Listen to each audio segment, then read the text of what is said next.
right, so welcome everybody. My name is Katie Watkins and I work at the Langley Well Center, and I'm going to have the other people here from Orca Network introduce themselves. So if you want to go ahead, Cindy. I'm Cindy Hansen and I do education with Orca Network.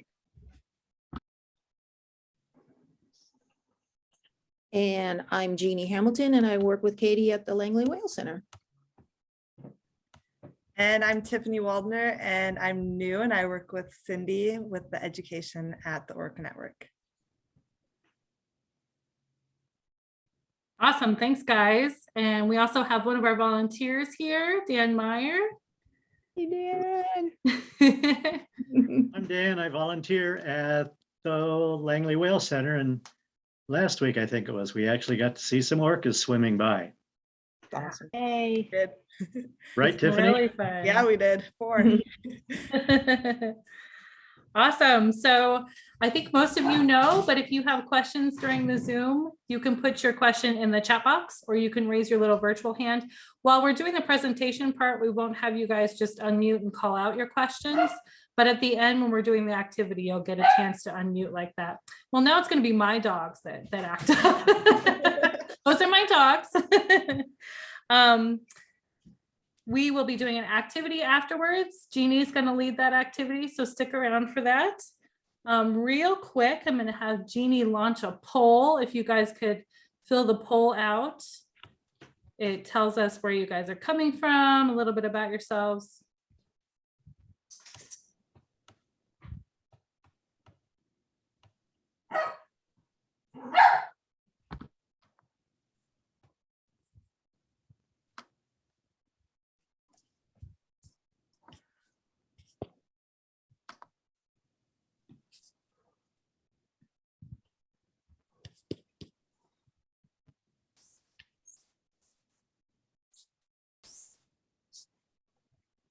Is everybody about done with that, Jeannie? Can you tell? It's getting there. It's Okay. 1 4. Okay.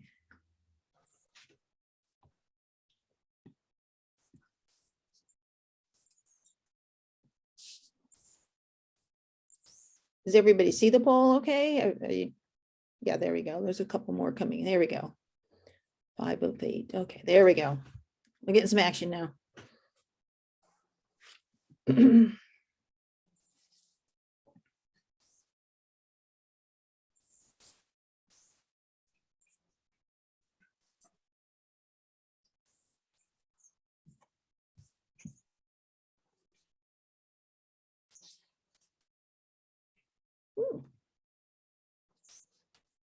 Okay.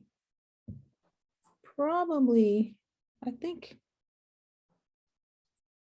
Well, we've got 6 of 8 participants, so I'm assuming that's pretty close, or do we want to call it? Yeah, because I think we have 2 in the chat, so that sounds just Okay. about right. Okay, so looks like most people are from Washington, which is kind of expected, but we've got people from Arizona, New Mexico area, and some East Coast people, which is awesome. Bellingham, Tacoma, Olympia, awesome.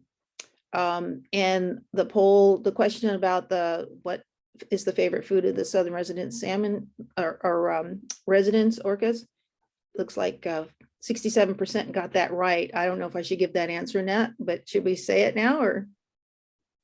We can hold that one till we talk about it. Sure. Yeah. Okay. So that looks good. So do I just hit end now and that's it? Okay. Yeah. Perfect. Thanks, Jamie. You're welcome. Yeah. And we had, and Kate says they're from Oregon. Oh, No, okay. wait, no, are from BC. Oh, in Oregon, but from BC. Did I get it right? Okay. Do I need to share these results or just close it? You can Sorry. just close it. Okay, thank you. Sorry. Thanks, Jeannie. So we Mhm. have one more thing before Cindy and Tiffany take off and tell you all about the Orca Salmon connection. That's what we're here today for. We decided to try a fun new thing that we're going to call Where's Ollie?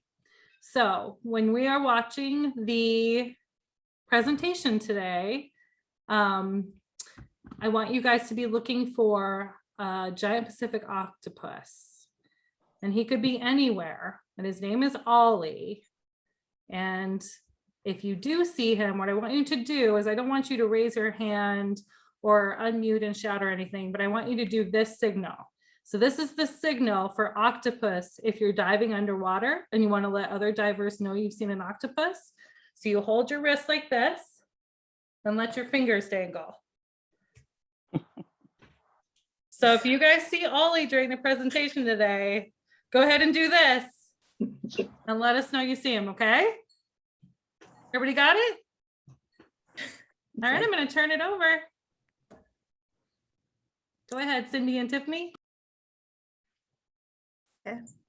I'm going to share my screen with everybody. And just let me know if it goes through.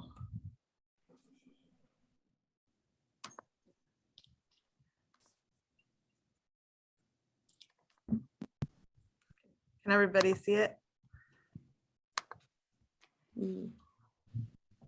Yes. Yeah. Okay. Okay. So like Katie said, today we are going to be talking about orcas and salmon and their connection. But first, it's just important to know what region we're talking about. So today we're talking about orcas and salmon from the Salish Sea. And a lot of people don't realize that the Salish Sea is a region or a body of water that actually includes water that's located in areas around British Columbia, Canada, and Washington. And so you have the Strait of Georgia, the Strait of Juan de Fuca, and the Puget Sound. And there are 5 different types of salmon that are actually in the Pacific Northwest. And that is sockeye, chum, pink, Chinook, which is also actually called keen, and silver salmon or coho. And conveniently enough, there are 5 of them, and we have 5 fingers on one hand. So there's a fun way to actually memorize them. And the first one is one that rhymes with thumb, and that is chum. And the second one is poke you in the eye, like your pointer finger, and that is sockeye, eye, sockeye. And then the third is the salmon that is the biggest. And that's easy to remember because if you know the Chinook is also called the keen, you know it's the largest, like your middle finger is the longest. So for the third middle finger, it's the Chinook. And the fourth is your ring finger. And what can rings be made out of? A type of metal, like silver. So silver or coho. And then the 5th is pink, and that goes with your pinky finger. So why talk about salmon? One is they are native fish to the Pacific Northwest. So their home is our home. This is where they were born many, many years ago. They're a keystone species, which means that they're a species that impact the environment, and many species of animals and plants and ecosystems depend on. So if that species isn't doing well or that species goes extinct, the ecosystem could drastically change, and it could drastically impact the species that depend on it. And right now we have a concern for our salmon, and that is that over 100 salmon stocks are already extinct and many more are threatened. We currently have 14 species that are at risk of extinction under the Endangered Species Act. And some facts about salmon. One is that they can travel up to 3,000 miles or more to get out to feeding areas in the open ocean, which is a really long way for such a small fish. And they can jump up to 7 feet to cross obstacles in rivers such as dams or logs. And that's the same height that Olympic athletes can jump, which is pretty impressive. And each salmon species has several runs, and this is more of just something that's important to know. Those runs are called stocks. And the name or each stock depends on the river they come from and the season that they return to spawn. An important thing to know about the salmon is their life cycle. And they've got a really interesting life cycle. They actually start as eggs or embryos, and the nests are digged in river beds in the gravel by the moms. They use their back tail to dig a shallow nest called redds. And at the egg and embryo stage, that's when you start to see little eyeballs pop through the shell of the eggs. And they'll stay in this stage for about 3 months. And then they hatch and they become alevin. And as you can see in this picture here, the alevin have little, what looks like yolk sacs, and they feed off of that for several weeks. So they just stay in the gravel beds, they're not moving much, and they're able to just live off of the yolk sacs. After the yolk sac is gone, they need to start looking for food. And at this stage, we call them fry. So at fry, they start moving around a little bit, trying to find food and building some strength. And the stages are all a little bit different for each species. And for pink and chum, they actually start migrating down to the ocean at this stage.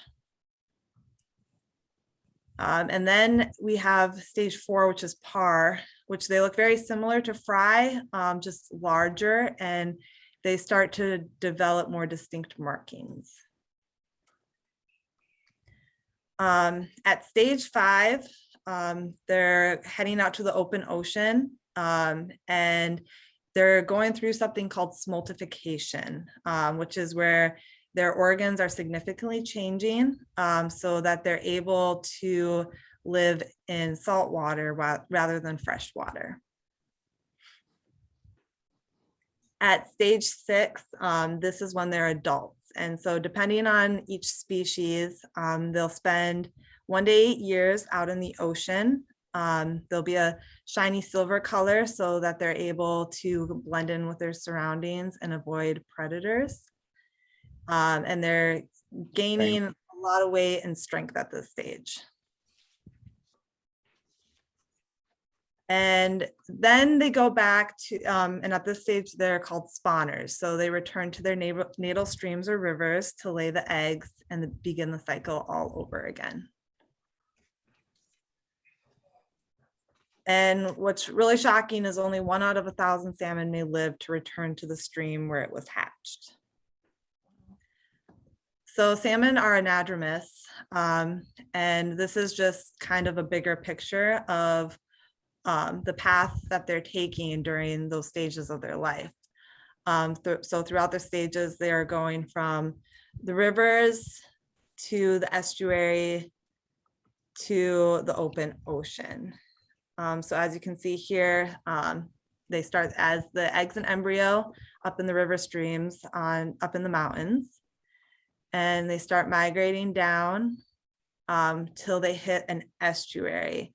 And an estuary is an area where it's crossing over from the freshwater to the saltwater. And they have sand pits and flats and different barriers to protect them from the predators. So they're able to go through smoltification and go through the changes that they need to go out to the open ocean. And then they're out in the saltwater. And while they're there, they actually accumulate over 90% of their weight. And after 1 to 8 years, depending on the species, they start their journey back to their natal stream. And at this stage, there's no more food for them. They don't eat. They live off of all of the nutrients that they accumulated during their time out in the ocean. And that's why it's important that while they're out there, they have healthy water and they're able to find adequate food. So they go back through the estuary and again, adapt so they can go out and survive in fresh water. And they begin their journey back to where their life started. So what are the threats that right now are causing the salmon to be a species to be concerned about for extinction? Right now, we're worried about the effects of pollution, the effects of habitat destruction, the effects of illegal overfishing, and of dams. So pollution can compromise their immune systems and they're more susceptible to get sick. Habitat destruction is affecting the areas where they're able to lay their nests and where they're able to hide from predators. And we don't worry about fishing, but we do worry about people who are fishing more than what they're allowed. And then dams, they can slow the water, which can cause the water to get warm, which can make them more susceptible to disease. And it makes their spawning journeys home much longer and harder. And who depends on salmon? Like I said, they're a keystone species. So many species of wildlife depend on salmon, but also the watershed just depends on salmon because when they go back and they spawn after they lay their eggs, when they die, they actually play an important role in the watershed health and the ecosystems along the river and stream banks. And among that 135 species of that depend on salmon are orcas. And at this point, I'm going to turn it over to Cindy, and she's going to explain a little bit about orcas to you guys. Right. Thank you so much, Tiffany, for telling us all about the salmon. And so what I'm going to do is talk about the orcas and the salmon.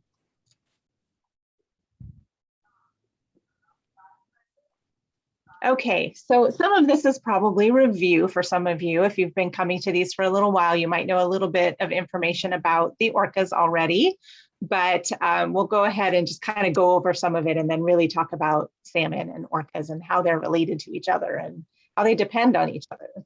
So we do have two types of orcas that live in these waters. As you may know, we have one type called bigs or transient orcas, and they live in small pods of maybe 3 or 4 individuals, and they eat marine mammals. So they eat seals and sea lions and porpoises. We have another type of orcas called residents, and they live in big pods. So it's going to be mom and kids and grandkids and aunts and uncles and cousins. So it's like you spending your entire life with all of your relatives. And the resident orcas are fish eaters. So they do not eat marine mammals at all. They eat just fish. Now, what's interesting is we have these two different types of orcas who live in the same waters, and they kind of, you know, come in contact with each other every now and again, but they really don't want anything to do with each other. They don't hang out together. They're not friends. They don't talk to each other. They have different languages. They're completely separate. They do have some of the same threats. So Tiffany talked to you about the threats that salmon have. We're going to talk about the threats that the orcas have. And there are 2 threats that both the residents and the transients or bigs have. One of those is noise. So sometimes there are a lot of boats in the water, noise and disturbance. And what that can do is it can disrupt their ability to find their food. And we'll talk a little bit more about that in a few minutes.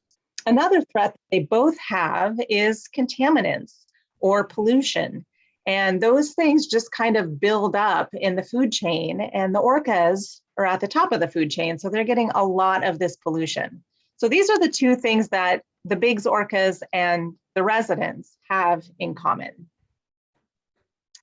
Now, there are a couple differences though, because the bigs orcas are actually doing really, really well. There are about 500 of them, and they're just in really, really good shape. They're having lots of babies. They're really, really healthy. And the big difference between them and the residents is the amount of food that they have. So the bigs orcas actually have a lot of food, whereas the residents do not.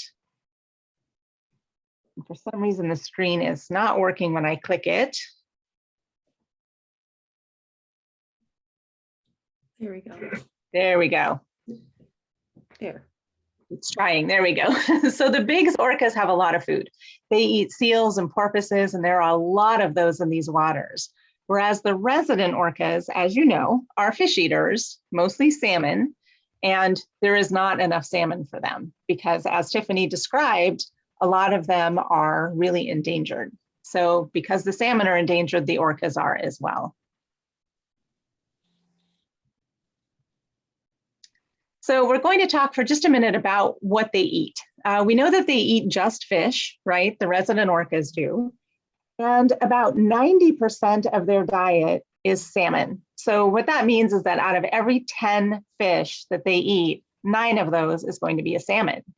But what type of salmon? Tiffany talked to you about the different species of salmon, and the orcas are kind of picky in what they want to eat. So most of what they want to eat is Chinook salmon. So Chinook salmon makes up about 80% of their diet. So that means out of every 10 fish that they eat, 8 of those is going to be a Chinook salmon. They do eat some other things as well. They will eat some of the other salmon. They will eat some coho salmon.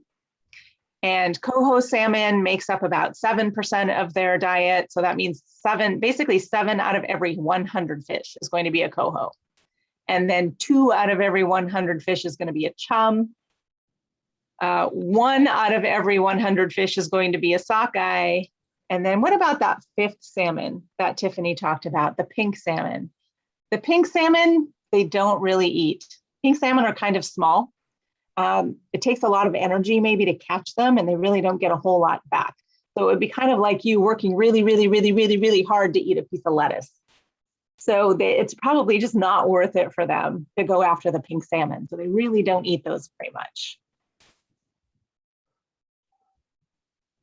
Now, the question is, how do they know what type of salmon they're hunting? How can they tell? Well, they have a very specialized thing that they use called echolocation. And what they do is they send out sound signals, basically from their forehead. So instead of sending out sound from their mouth like you and I do, it actually comes out their forehead. And those sound signals go into the water, and then they come upon a fish. And they can actually tell what type of fish it is by this little thing called a swim bladder. And then those echoes actually bounce back to them. And that's how they can tell exactly where that salmon is and exactly what type of salmon it is, and even what direction it's going. And they can actually detect fish from 500 feet away by using echolocation. And that's why the boat noise issue that we talked about, if there are a lot of ships out there making a lot of noise, it can actually disturb this echolocation, and then they can't find their food as well. So I'm going to try to play a sound for you of echolocation so you can hear what it sounds like. You will hear some of the orca calls in here as well, but listen for the little clicks, and those are the echolocation clicks.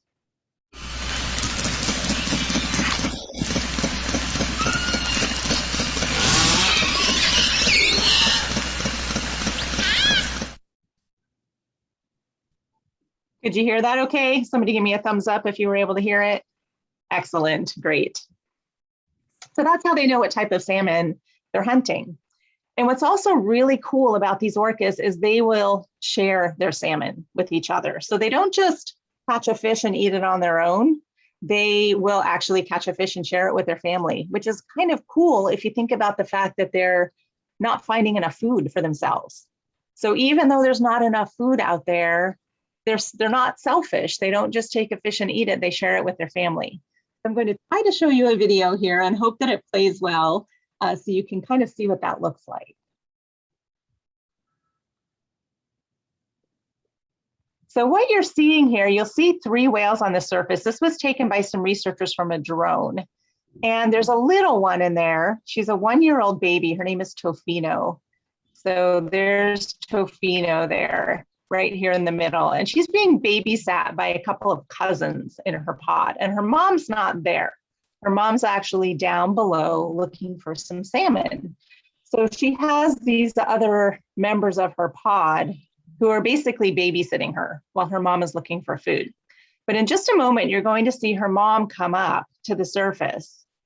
And her mom has a big salmon in her mouth. Here she comes. You can see her with the salmon. They're all going to start following her. And in just a moment, you'll see her kind of turn her head to the left a little bit. So she's this big one here.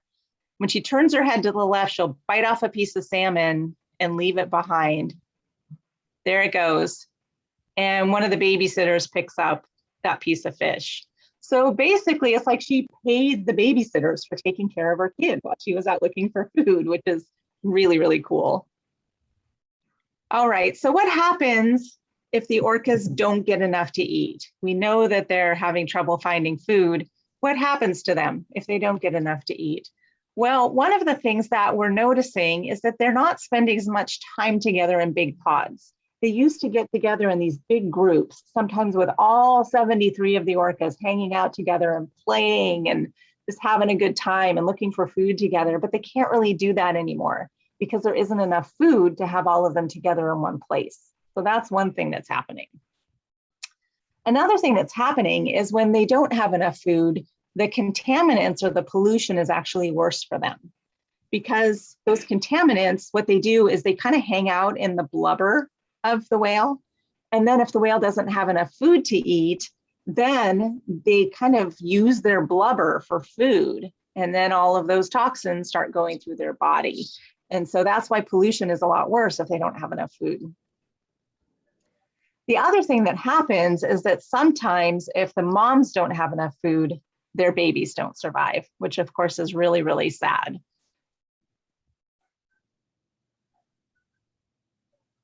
And the way that we know all of this, the way that we know that sometimes the babies aren't surviving or, you know, what happens to them if they don't get enough food is because there are a lot of people studying them. And I know some of you were probably on our youth event when we had Dr. Deborah Giles and her dog Eba. They came on and talked about the research. So some of this might be a little bit review for you, but we just thought we would put it in here because it's always fun to learn about. So this is a research boat, and what they do is they go out and they collect orca scat. And orca scat is basically orca poop. So they are picking up orca poop to study it, and they can find out exactly what the whales are eating. They can find out if the females are pregnant, about to have a baby. They can find out if they have a lot of stress in their bodies because they don't have enough food. So all of that stuff comes out of orca poop, which is pretty amazing. So they go out in their little boat and they collect orca poop, and they have a poop sniffing dog. So this is Eba, and Eba's job is to sniff out the orca poop.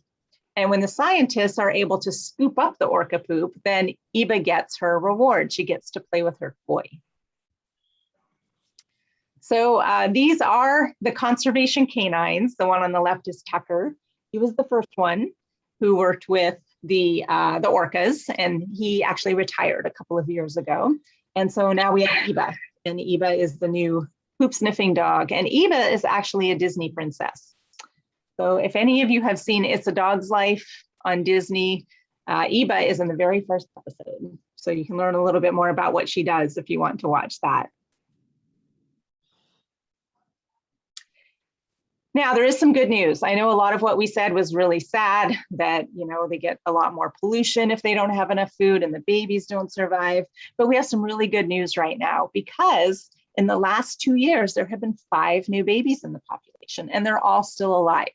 So that's really, really good news. And what that tells us is that their moms are finding enough food, which is really important.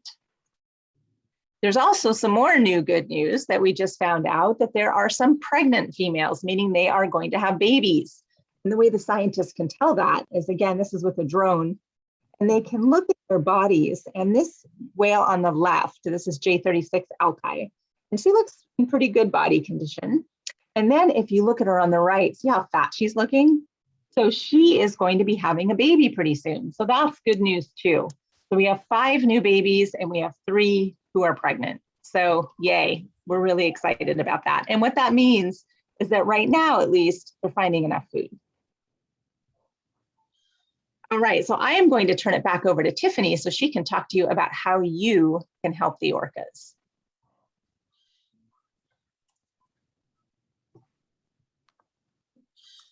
So yeah, I had to make sure I could click through it on my screen.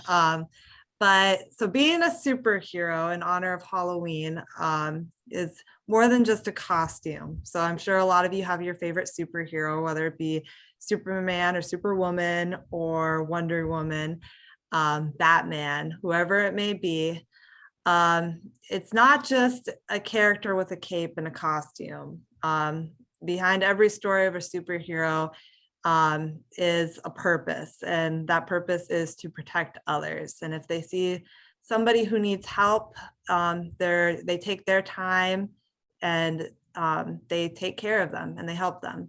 And there are ways that you can do that too for both the salmon and the orcas, and for any other wildlife species or people that you care about. And one way is to reuse and recycle. You can use less chemicals in your home and in your yard, because a lot of those chemicals that you use, you may not realize can actually end up back into our oceans or into our rivers, where our salmon and our orcas are living. You can be part of a restoration event or a planting party. There's a great website called padmatch.org where you can find different events where you can go out, plant trees, and help restore the salmon habitat. You can walk or ride your bike instead of driving, which on a windy day or a rainy day may not always be the best, but whenever you're able to, if it's nice and sunny and you're able to ride your bike with your parents to school, that can actually help the salmon and the orcas. Clean up trash near rivers or beaches. Make sure wear gloves and do it safely. If it's something that you want to be careful not to touch, wash your hands afterwards. But every little piece of trash that you pick up, it helps. It keeps it from going out into the ocean and ending up in a salmon or an orca's bellies. So any bit helps. And we actually host beach cleanups a couple times a year, and you're welcome to join us. We will put out an advertisement and let you guys know when we're doing that. And tell your friends. So just tell your friends about what you learned today. Tell your friends how they can help, and just tell your friends what you're doing, and it might inspire them to be an orca superhero themselves. You also can be a whale scientist, and you can do that by reporting sightings to the Orca Network. It's fun for people to know where they are so they can go out and see them themselves. But it also really helps us, and it helps the researchers and the scientists because they're able to know where they're hanging out, maybe where their food is, and what's going on in their lives. So you can tell us where and when you see them, tell us what kind of whale, if you know, and how many. And if you can, take pictures, because we are able to photo ID them based off of their dorsal fins and their flukes and their special markings. So we're actually able to know which whale you saw if we have photos. So you can email those to info@orcanetwork.org. There's also on this screen a number you can call, and you can just report to us, and we'll put that information out there and be able to use it for both scientific reasons and just for recreational reasons. So happy Halloween, everyone, and thank you. Awesome. Thank you, Tiffany and Cindy. So real quick, whoever is easiest, Cindy or Tiffany, can you go back to where Ollie was hiding? Yes. I think we may have hidden him a little too well. Oh no, we had 1, 2, 3, 4 groups that I saw. Oh, did we? Saw them. Awesome. Yep. Can you Well, see them? I'm going to go ahead and ask you guys to do me a special favor and do your octopus arm signals really quick. And I'm going to screenshot us. Hold on one sec. Let me get more of you on there. There we go. Oh, Yay. sorry. Keep doing it. I pressed the wrong button. There we go. Thanks, guys. Okay, so we are going to pass it off to Jeannie now, and she's going to take us through a fun activity. Okay. Well, that was pretty interesting, huh? Everybody have a good time learning about this interconnectedness? Okay, so we're gonna do kind of a little bit of a review probably for some of you, but I was trying to make it a little bit fun. So if you have this paper, you can use it.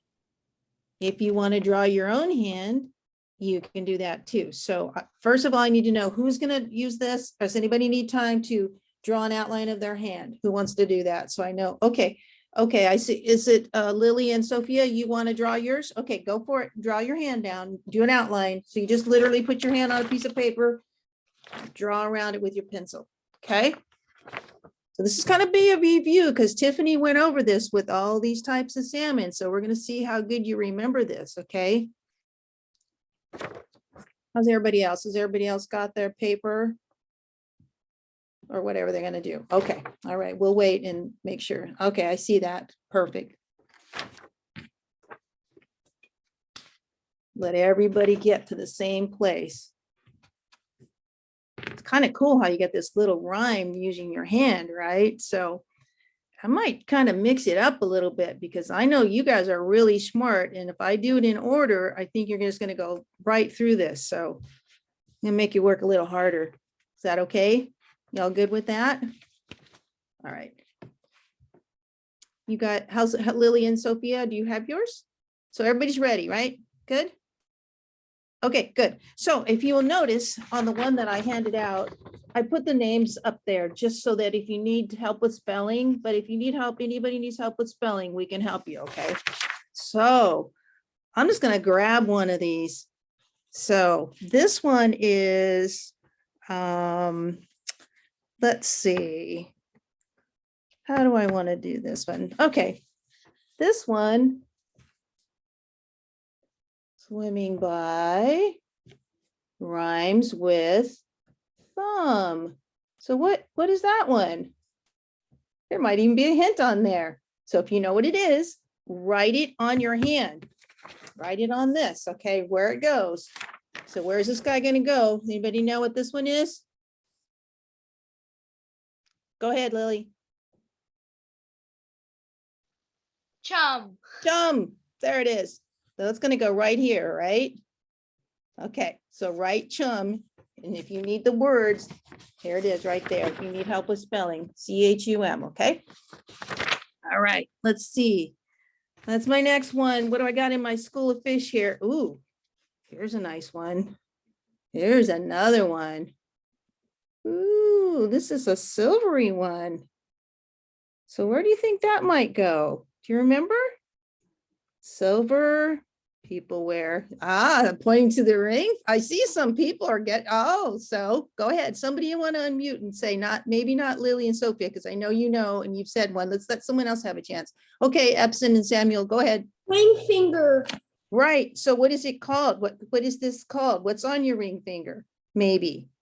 What is it, a color perhaps of a ring? What is this one? Silver. Silver. All right. Silver or a coho. So that one goes on this finger right here. Ring finger. Okay. Turn that over so I'll do it again. All right, let's see. Ooh, I like this one. Hope I don't poke anybody in the eye with my big finger. Who knows this one? Okay, Lillian, Clara, and Willa, go ahead.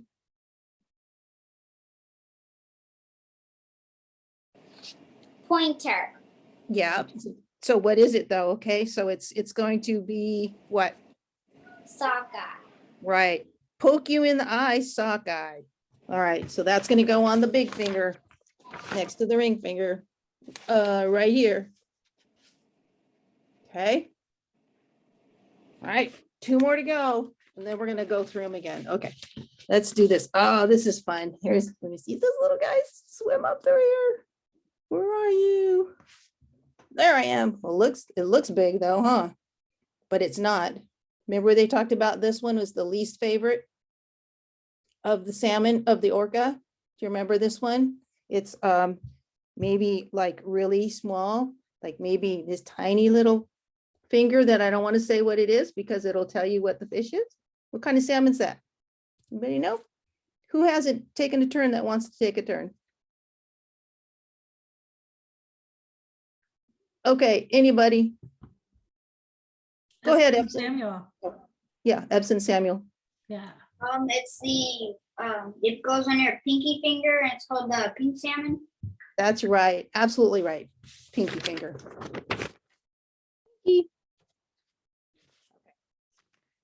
One more. So this one is the biggest one.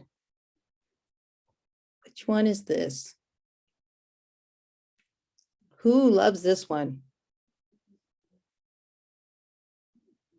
You got to know this one. This is what, 82% of the orca's diet right here. Okay, Epson and Samuel, you guys know this. Chinook. Okay. And it goes in the middle finger. Yep.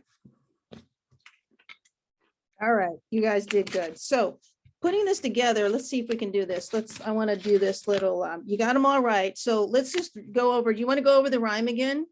So make sure you have it right. So this, the salmon's name rhymes with thumb, was chum.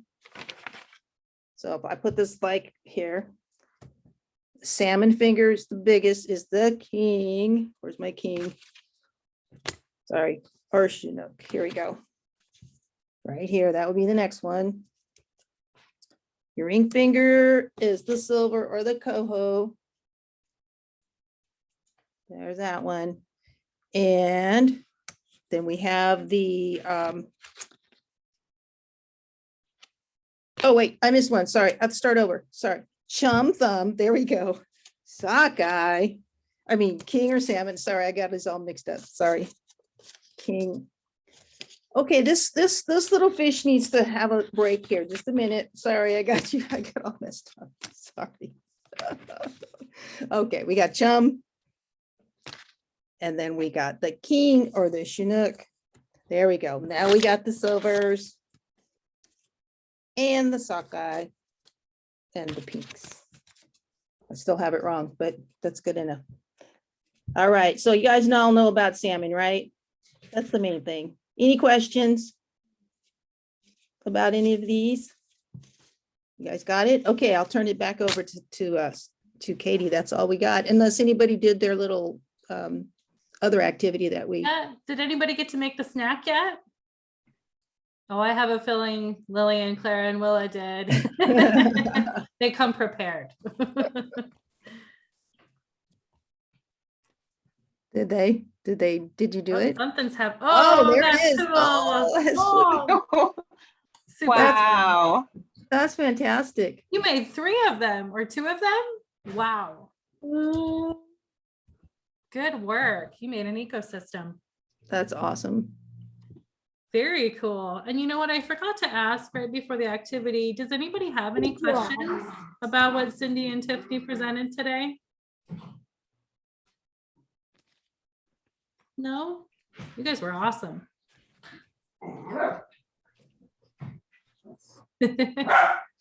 All right. Well, thanks for coming today, guys. And we will see you next time. Can you hear my monster dogs, guys? There's a grizzly in my living room. Yes, we can.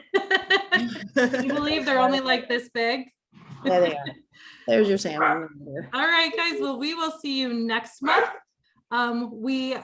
I'm not going to announce what we're doing yet, so it'll have to be a surprise. But please tune in next month. And I think that if you guys liked the Where's Ollie thing, that we'll keep doing that. If you guys thought that was fun, and you'll have to come join us next month to see where Ollie is hiding. All right, thanks Cindy and Tiffany for the awesome information, and Jeannie for the awesome craft and activity. And we will see you guys next time. Have a good rest of your night. Thanks, guys. Happy Halloween. Everybody. Happy Halloween. That's awesome. Happy Halloween. Thanks everybody for coming. Happy Halloween. Bye. Bye. Bye. Thank you so much. Thank You're you. welcome. Thank you. Yeah. We know it's almost your bedtime over there, so thanks for coming with us. Bye. Bye-bye, guys. Yeah.